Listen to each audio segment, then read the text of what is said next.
첫 시간 주님께 안녕하세요. 대강교회 오훈 목사입니다. 6월 23일 금요일입니다.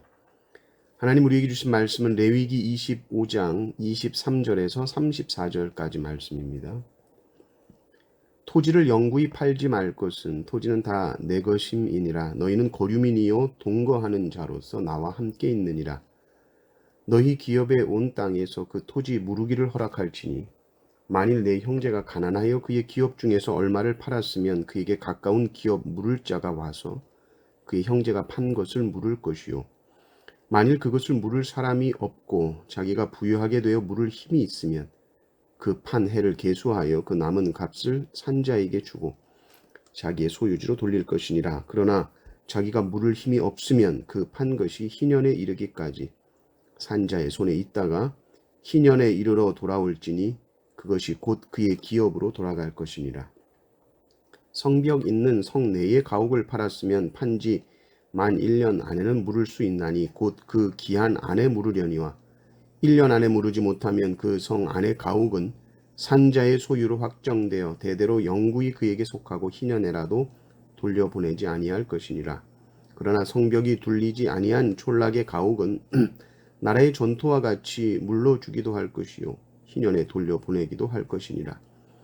레위 족속의 성읍 곧 그들의 소유의 성읍의 가옥은 레위 사람이 언제든지 물을 수 있으나 만일 레위 사람이 물으지 아니하면 그의 소유 성읍에 판 가옥은 희년에 돌려보낼지니 이는 레위 사람의 성읍의 가옥은 이스라엘 자손 중에서 받은 그들의 기업이 됨이니라. 그러나 그들의 성읍 주위에 있는 들판은 그들의 영원한 소유지이니 팔지 못할지니라.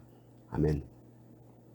이스라엘 백성은 각각 자신들의 기업이 있습니다. 기업이라는 것은 기본 재산이죠. 하나님께서 가정들이 기본적인 생활을 할 수 있도록 주신 것입니다. 기본적으로 땅입니다.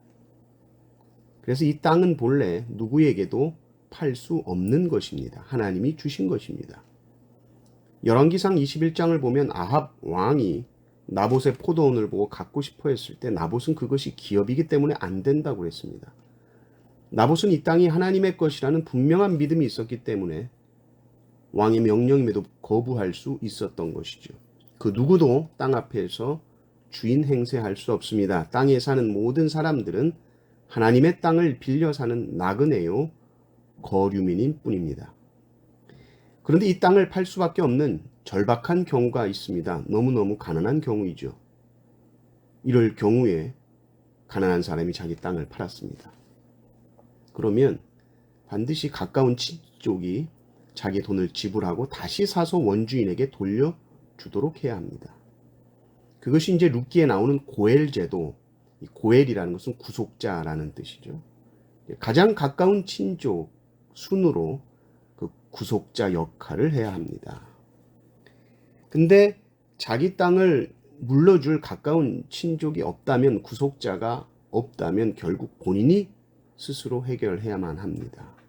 열심히 돈을 벌어서 갚아야지요. 그런데 도무지 감당할 수 없다면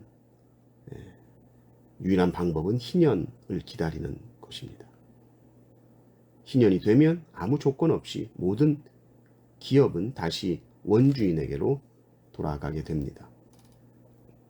그러면 땅이 아니라 집은 어떨까요? 가옥은 어떨까요? 가옥은 희년이라도 원주인에게로 돌아가지 않습니다. 그러나 집도 원주인에게 돌려줘야 하는 가옥이 있는데 그것은 성벽이 없는 가옥이 있습니다.